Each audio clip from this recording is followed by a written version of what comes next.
안녕하십니까, 직곡입니다. 오늘은 여러분들과 우리가 하는 수행이 지는 각각 과목이 지는 의미와 거기에서 빠질 수 있는 함정들을 한번 얘기해 볼까 합니다. 우선 깨어있음 말씀드리면, 생각, 감정, 오감으로부터 초월해서 내 안의 신성을 만난다.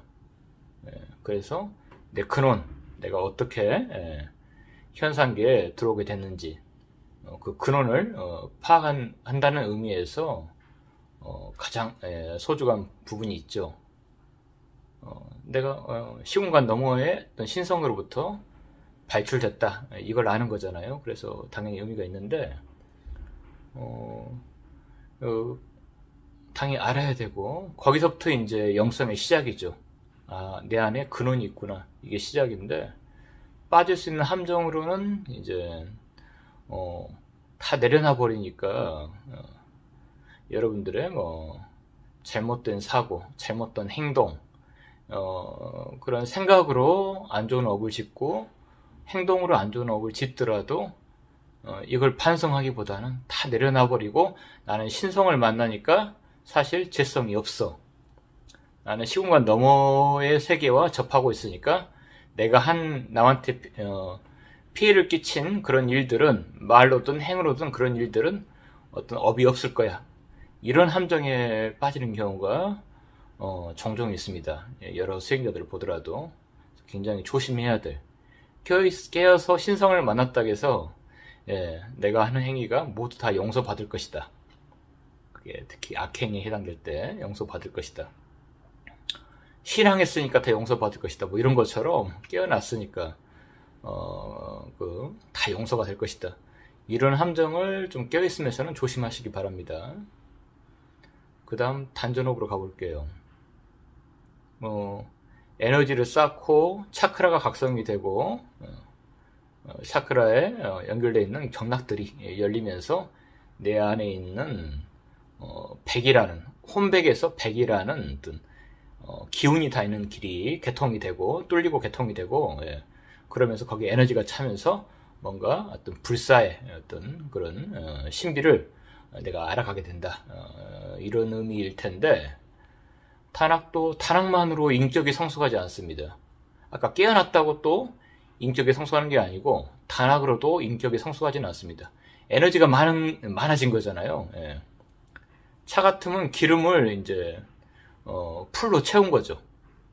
에너지가 많다는 건 좋죠. 먼 길을 갈 수 있고, 이 영성이라는, 영혼의 진화라는 이런 길에 들어섰을 때 에너지가 충만해야 정말로 세상에서 뭐 밥심이 든든해야 뭐 공부든 일이든 해 나가듯이 에너지가 많다는 것은 분명히 유리한 면이 있습니다. 굉장히 현상에서도 파워풀하고, 그렇지만 인성이 안 따라줄 때, 탄하겠다고 인성이 보장되는 건 아닙니다. 선악을 구분할 수 있는 능력이 탄하게는 없잖아요. 에너지가 많다는 건 위험할 수도 있습니다. 못된 사람이 현상계에서 돈이 많다, 안 좋은 방향으로 흐를 가능성이 크잖아요. 마치 현상계 돈과 같아요. 영상계의 어떤 든든한 미천이 많다는 건 분명히 좋은 의도로 좋은 마음가짐으로 공부를 했을 때 분명히 빨리 진화할 수 있는, 남들보다 더 빨리 나아질 수 있는 그런 유리한 측면이 있습니다만은, 거기에 또 선악은 없습니다. 인성은 여러분들이 또 해나가셔야 돼요. 탄악은 탄악대로 의미가 있지만은 절대 그걸로 우월감을 갖거나 남을 제압하려고 들거나 내가 너희들하고 달러, 일반인들하고 달러, 이런 우월의식을 가진다면 오히려 더 탄악했던 게 독이 돼서 퇴보한다고 봅니다. 절대 그런 함정에 빠지지 마시고, 인성이 보장되는 건 아니다.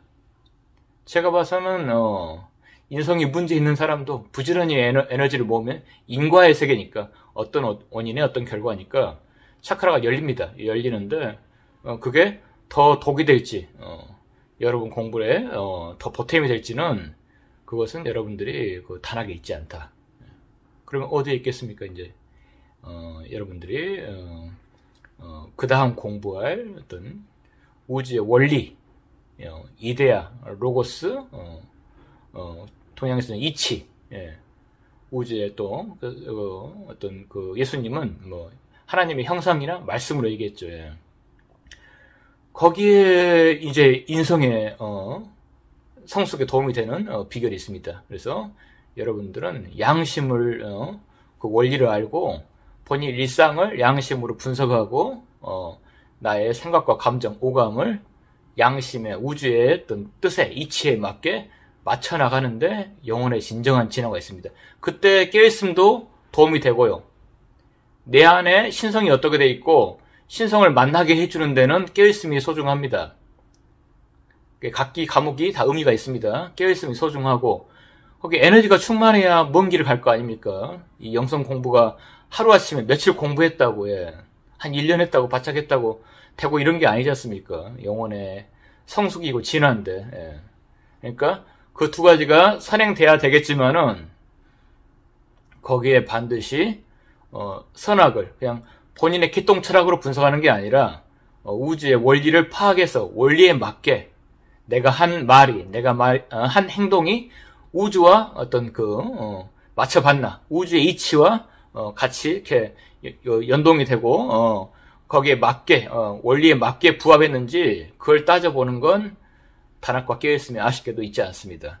그건 본인의 했던 말이나 행동을 분석할 수 있는 우주의 어떤 그 원리가 있어야 돼요.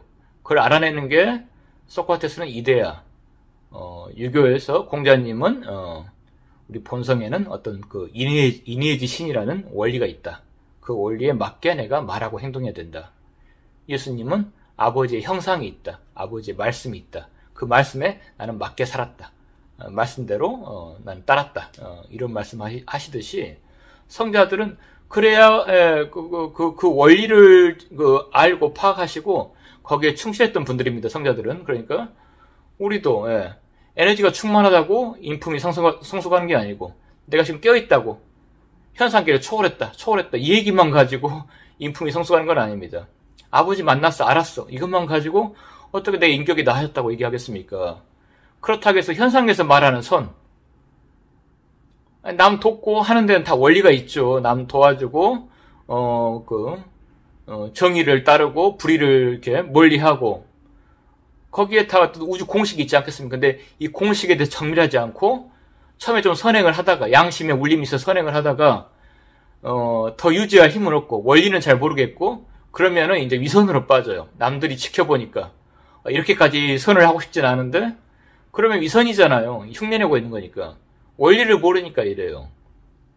원리를 투철하게 하시면 성자들이 위선을 할까요? 남들이 본다고 이렇게 의식을 하겠지만 사람이니까 원리를 모르시면은 하다가 의미를 상실해버리고 좀 남들이 또 거기에 대해서 좀 이렇게 싫은 소리 하거나 너무 튀려고 한다든가 너무 오버하는 거 아니야 이런 말 들으면은 그냥 본인이 뭐 굳이 내가 할 필요 있나 저런 소리 들어가면서 이렇게 금방 포기해버립니다.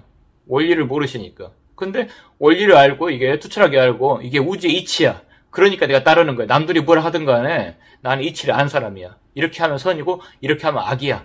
이걸 알았다면 그 사람은 남의 말에 휘둘리겠습니까? 자기가 알아낸 이치에 맞게 살아가는 거지. 거기에 이제 그 영혼의 진화가 있다고 봅니다. 각기 다 세 과목이 중요한데요. 마지막에 우리 안에 있는 로고스나 다르마나 이데아 천리에 맞게 살아가는 그 양심을 성찰하는 삶이 저는 그 세 공부 중에서 가장 어렵고 가장 중요하다고 봅니다. 타락 많아서 에너지 많아서 갑질하고 우월감 가지고 남들보다 그렇게 살아간다면 얼마나 또 그 악업이 쌓이겠습니까? 깨어있다고 또 그걸 또 우월감을 가지고 안 깨어있는 중생을 이렇게 하찮게 보고 낮게 보고 그리고 본인의 못된 말이나 행동을 다 나는 깨어있으니까 다 용이 될 것처럼 나한테는 허용이 된 것처럼 이렇게 살아간다면 그것도 문제고 양심 우리가 이렇게 분석을 해가지고 성찰을 해서 나의 행동이 선인지 악인지를 파악해서 우주의 뜻에 부합하는지 우주의 뜻에 어긋나는지를 해서 늘 부합하게 하려고 노력을 잘 되진 않겠죠. 모든 걸 매사에 다 올바르게 분석했다. 분석부터 적용까지 다 잘했다고 말하기 힘들겠지만 따르려고 할 때 거기에 어떤 영혼의 성숙이 있다고 봅니다. 거기 에너지도 그걸 따르려고 할 때 에너지가 보탬이 돼주고 깨어있음이 정신이 흐릿하지 않게 하고 에고의 어떤 욕망이 안 끄달리게 한다는 게 또 의미가 있고. 근데 그런 양심을 따르고 성찰하는데도 또 함정이 있고 오류가 날 수가 있습니다. 진짜 이치에 따랐는지 올바르게 분석했는지 이런 걸 어떻게 또 장담하겠습니까? 그러니까 정말 그 객관화하고 진짜 이치를 알았더라도 또 본인의 어떤 행동을 두둔한다든가, 에고는 자꾸 이렇게 감추고 싶고, 만일에 본인이 실수한 게 있다면은 그 두둔하려고 나오는 그 측면이 있기 때문에 그걸 늘 깨어서, 또 깨어있음이 필요하죠. 예. 또 본인이 함정에 안 빠지고 자기 에고를 두둔하지 않고 밀고 나가는 그 에너지, 힘이 있어야 되죠. 예. 그러니까 이게 얼마나 정밀하게 돌아가야 되고, 얼마나 그 빠질 수 있는 함정에 하루 잘했다고 끝나는 게 아니라 매일매일이 진짜 시험이고, 시험대에 서는 겁니다. 어떤 심판대에 서는 거고, 예. 시험을 치러야 되고, 얼마든지 본인의 그 말이나 행동을 이렇게, 방어막을 치고 이렇게 그냥 합리화시키고 두둔해 볼 수 있거든요, 인간은. 그렇잖아요, 여러분들.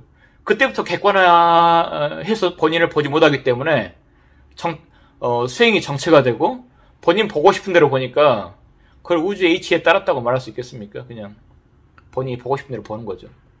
객관적인 그 팩트와 부합되지 않습니다. 이러한 일에 대해서 본인 마음대로 봐버리면은, 그때부터는 이제 공부하고는 또 멀어지는 거죠. 이게 함정이 있습니다. 그 분석도, 성찰도.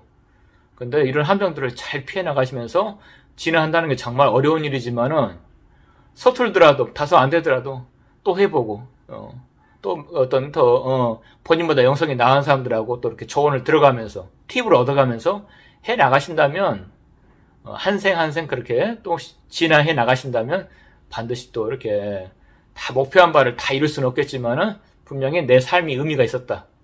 많이 성숙했다. 어떤 이런 결론에 도달하고, 또 다음 생을 기약하지 않을까. 네, 오늘 세 과목에 대해서 한번, 의미와, 그 본인이 에고에 취했을 때 빠질 수 있는 함정에 대해서 한번 얘기 나눠봤습니다. 참고하셔가지고, 공부에 도움이 되시기 바랍니다. 네, 이상, 강의 마치도록 하겠습니다. 수고하셨습니다.